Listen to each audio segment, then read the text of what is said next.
My name is Steve, and I am a loser. I am a bottom feeder.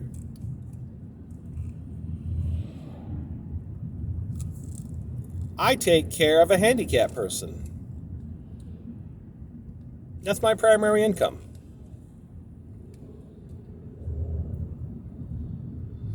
And then occasionally I get to play karaoke tracks.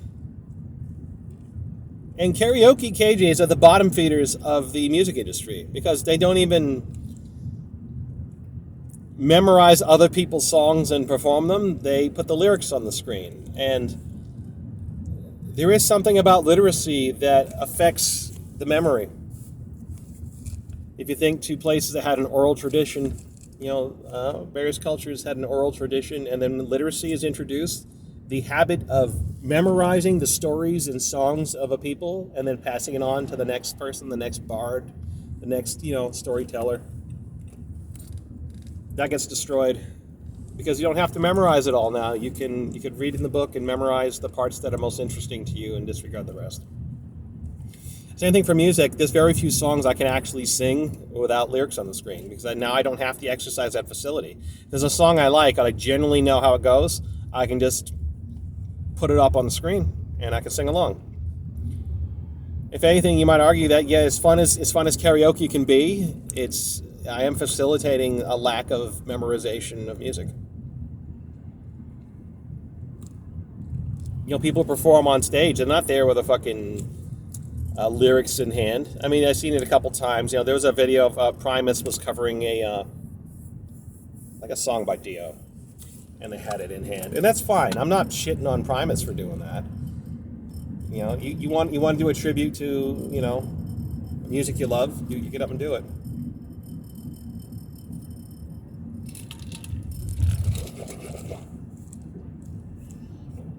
That's fine.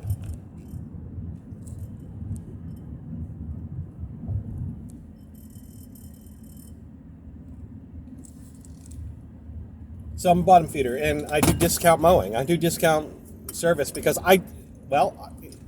in theory, it's to help people who don't have much money that need service, right? So I'll mow grass on the cheap. I'll do minor maintenance, minor home repairs, minor, the things that fall outside of licensed work, right? Entry level stuff. If your toilet's clogged, I'll plunge it, but I won't replumb your plumbing. I'm not licensed to do it. I don't have the skill to do it. You drop your ring down the sink, I'll fetch it out, but I'm not going to unplumb your plumbing. If you need somebody to hang a towel rack, I can do that. If you need someone to hardwire something electrically, you got to call an electrician. So I do entry-level stuff for entry-level prices. In theory, it's to help people, but it's really because I don't have the skill. I don't have the skill to just say, guess what? I have a skill that you don't have, so you're paying me $200 an hour.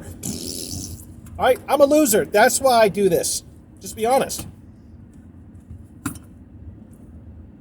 I do discount work because I don't have the skill set to gouge the fuck out of the public. And if I did, would I give the least shit about the poor?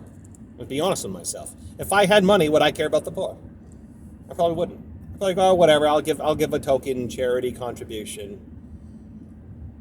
Oh, you're elderly. You're having trouble paying your bill. Okay, I'll knock 10% off. There you go, 10%. You get a discount because you're old and you're on fixed income. There you go. I still expect you to pay me though. There are physical realities. I get that.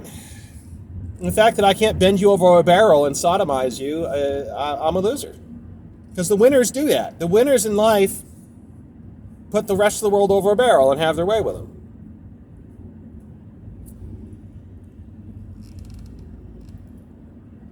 Now, I've shared my bed with 11 women, and almost every time they just want to be a pillow princess. I'm a loser. Because the winners, they got that on tap. They can just make a phone call, and their partner is excited to come see them. They're ready to jump on. The winners wake up to a surprise. A pleasant surprise.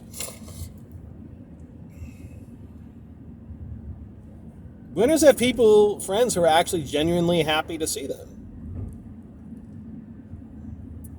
It doesn't woe is me. I'm just calling reality out for what it is. Okay, I call reality for what it is. I'm a loser at this world, so I have no reason to want to help sustain it.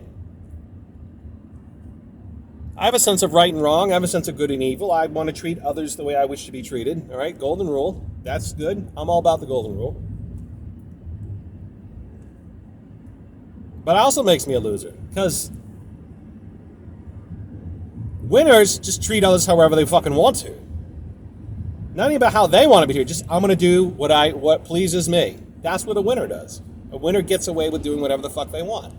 And much as you complain, we complain impotently about the Epstein class. Guess what? They can just do whatever the fuck they want. The Epstein class. Everyone, all those people that have been blackmailed, guess what? They still get to do whatever they want.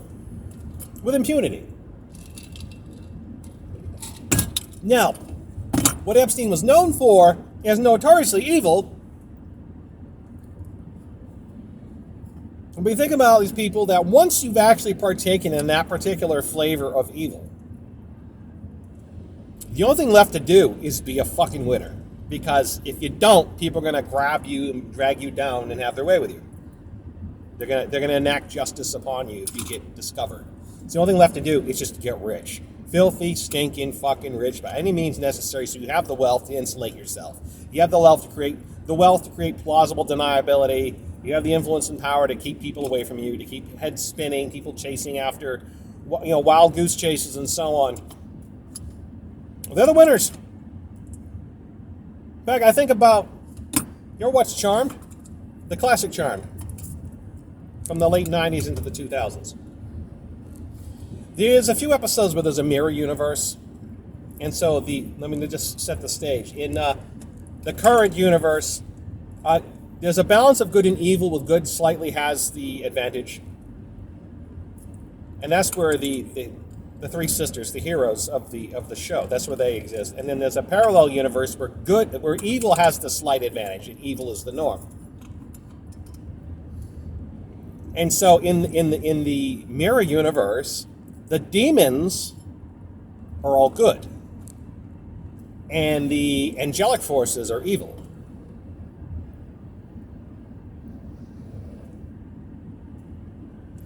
So instead of, like, for example, in this universe, Barbas is the demon of fear. Barbas is the demon of hope in that universe. And to be completely blunt, while our universe physically resembles the good universe, morally speaking, it resembles the mirror universe, where wickedness and opportunism and being ruthless and manipulative is how you win. That's how you win. And if you actually genuinely good-hearted person, you are the demons of this world. You're not welcome.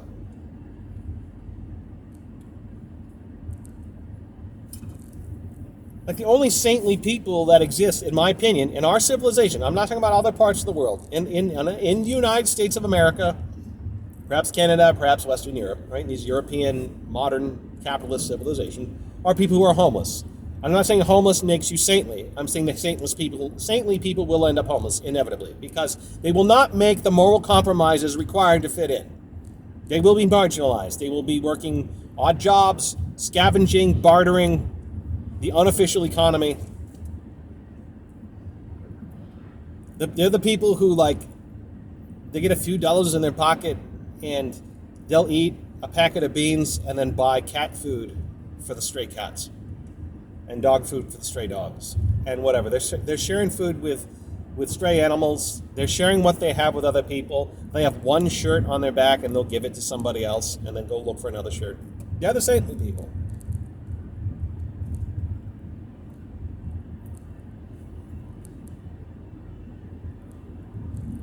In fact, I might say that my achievement in this world, I'm such a fucking loser that I don't have the fucking wherewithal to drop out. I reluctantly play along. That doesn't make me virtuous. It makes me as just a small-time player in this game. The real winners get rich. They find a way. The real winners take what they want. The real winners force the world to give them what they want. And I'm a loser because I don't do that.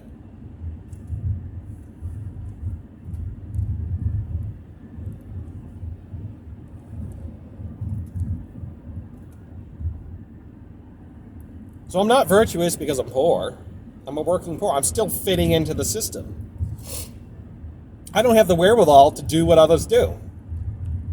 I don't have the wherewithal to grab the world by the balls and squeeze and make it do stuff for me. I'm a loser. And I always have been, and I always will be. But I'm certainly not saintly, because the saintly people drop out. They live on the margins. They're probably homeless. They're living in a tent in the woods. They're living on, the streets of Oakland or Chicago or anywhere else. They're the people that the government now is seeking to destroy. Just straight up, the government's out there trying. They say, oh, we have drug addicts and mentally ill people and blah blah blah. Okay, and I have no problem with those people. They're in an unfortunate situation, but the real people they're going to fucking wipe out. They're going to try to wipe out the saints who dropped out, because there's no dropping out. They don't want people dropping out, right? That's who they're going after. The saintly people, the good people of our civilization do not have money or wealth. They've dropped out because there is no compromising with the system and being a good person. You can't be both. So if you're going to submit to the system, you might as well get rich. You don't put on the pretense saying, oh, I'll reluctantly go along. I'm just a small-time loser because I don't have the wherewithal to climb the demonic ladder to prominence and get rich. Thanks for watching.